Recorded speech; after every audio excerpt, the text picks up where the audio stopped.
Hello, my keto peeps. It's Samaya, and welcome back to my channel, I Don't Sugarcoat. Today, I'm going to show you how to make one of my favorite snacks, Keto Cheez-Its. So let's get started.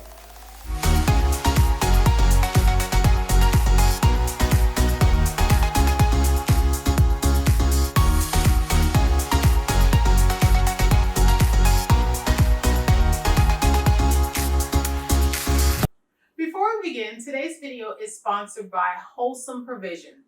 They're a company located here in the US and they specialize in making keto-friendly products, a few of which are now staples in my keto kitchen.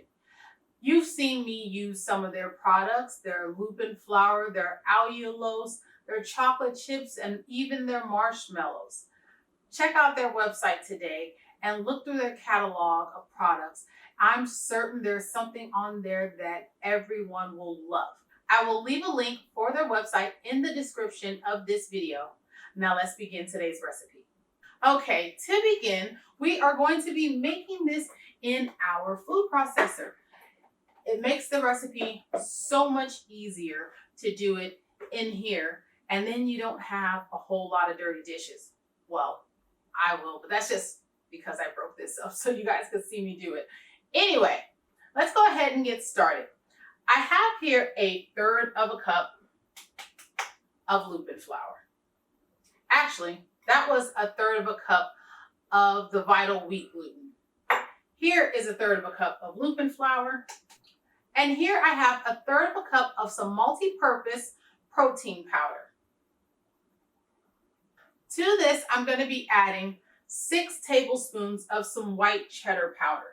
Now you can use yellow cheddar powder. This is just what I had on hand. I'm going to be adding 1 tablespoon of some allulose. I'm going to be adding 2 tablespoons of some buttermilk powder. And then I'm going to be adding 2 teaspoons of, actually 3 teaspoons. That's 3 teaspoons of baking powder, 1 teaspoon of salt. I have a 1/4 teaspoon of Xanthan Gum, and I have a 1/2 teaspoon of Ascorbic Acid. Now, I use that as a preservative, the Ascorbic Acid. If you don't want to use it, that's fine. However, if you think that you're going to be letting these crackers sit for a little bit, or if you want to make them in advance and store them, then I would suggest using the ascorbic acid because it keeps the crackers fresh for a very long time. Now we're going to go ahead and give this a few pulses just to mix our dry ingredients.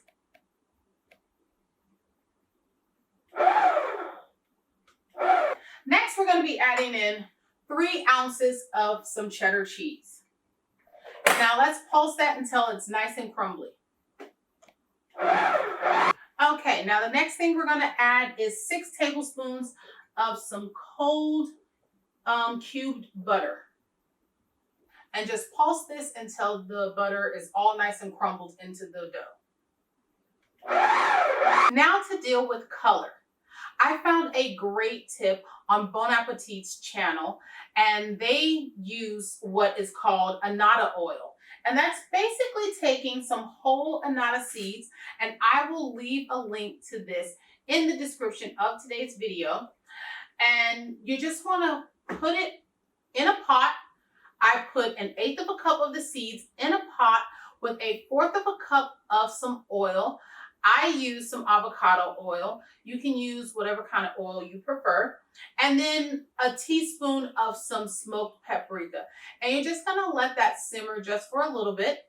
Then you're going to strain the oil from the seeds. And there you have it, Annatto oil. So I have 4 tablespoons or 1/4 of a cup of that right here. And we are going to turn our blender on. And I'm going to turn on, not our blender. We're going to turn our food processor on, and I'm going to slowly start to pour this in. I will leave the recipe for this oil in the description of this video. Now, after adding in all of our oil, I have 4 teaspoons of water that I've added to my measuring cup here, just to get all the rest of that good flavoring of the oil out of here. And we're going to slowly start to pour that in. Okay, now look at our beautiful orange dough. Fair warning, your hands are going to get messy handling this dough. And I forgot to mention, make sure the water that you add is cold water. So what we want to do now is we're going to shape our dough into a bit of a square so we can roll it out. Now, after you cover your dough with another sheet of parchment paper, you want to go ahead and get it rolled out pretty thin. I would say maybe 1/4 of an inch, or as thin as you want your crackers, or as thick as you want your crackers. Okay, now that the dough is rolled out to the thickness that I like, I am going to pop this in the refrigerator for about an hour, maybe a little more, and then we'll come back and I'll show you what we're going to do next.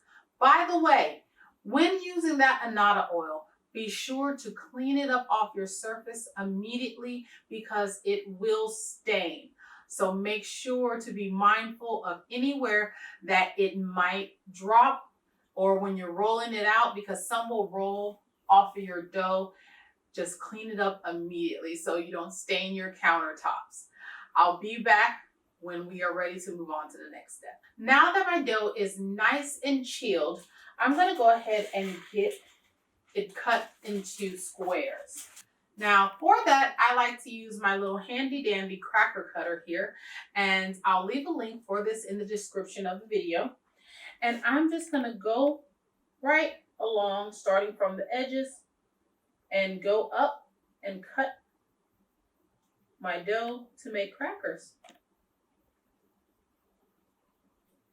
Now once you have your crackers cut, I like to just use a toothpick and go in the center and make the little hole that you find when you have Cheez-Its. You can do this or not. It's entirely up to you. And lastly, what I want to do is I want to go ahead and sprinkle these with a little bit of salt. And you want to be careful because it's very easy to over salt these. So I will leave it to you how much you put on. Just be mindful that it's easy. Okay, and now these are going into my oven that's been preheating at 350, and we're going to bake these for 20 minutes. Now, we are not trying to cook these in the oven. If you don't have a dehydrator, then you're going to want to try to get these done in the oven, and it'll probably take them a little bit, well, it will take them longer than 20 minutes. I'm going to tell you right now, I don't know the exact timing that it would take to get it done in the oven. I don't like to cook it all the way through in the oven though, because I don't like to burn my crackers. So what I'm going to do right now is I'm going to put these in the oven for 20 minutes. At around 8 minutes, I'm going to cover this with a sheet of aluminum foil to stop any kind of browning. And then we're going to let it cook until the 20 minutes are up. I'll see you guys back here when we're ready to move on to the next step. Now that my crackers are done, what I want to do is put them in my dehydrator. But first, take a look at them. They look simply amazing.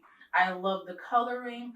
I'm really pleased with their light and airy texture, and they're only going to get nice and crispy when you put them in the dehydrator. And that's why I only make crackers this way, because you get that nice crunch and the crackers keep their nice airiness and they don't burn and it doesn't mess with the flavor. So if you can, please invest in a dehydrator. So the one I'm using today, this is my fave. I love this thing. This is the same brand as my proofing box. This is Broad & Taylor, and you can take this down and store it away just like you can with the dehydrator. So I absolutely love this. Now, I will leave a link to this in the description of this video. However, this is a bit on the pricey side, so I will leave a link to something more affordable. Now, I'm going to go ahead and get this put in. So my crackers are in. The temp is set to 165 and I have it set for 10 hours. Now I'm probably going to check this around the 6-hour mark to see what they're like at that point, and then I'll kind of play it by ear. You're just going to have to kind of play around with your own dehydrators because I don't know exactly what brands you all will have and what kind of temperature settings they will have. So you're really just going to want to check on them as needed. So if yours can go up to 165, put it about there and then turn it on and set it for 10 hours or so. And then just set your own separate timer to come back and check it around 6 hours.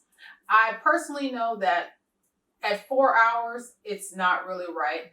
So 6 hours minimum in the dehydrator. So I'll be back when these are done and you guys can see them when they're completely finished. My crackers are done and they look and smell fantastic. I left them in the dehydrator for 10 hours. They probably would have been done somewhere around the 8-hour mark. But I kind of got busy doing other stuff and I just left them in there. But they still turned out great. Listen. Can you hear that crispy texture? And they're so light but bold in flavor, really airy. I'm going to try one of these right now so you guys can get a feel for the crunch factor of these crackers.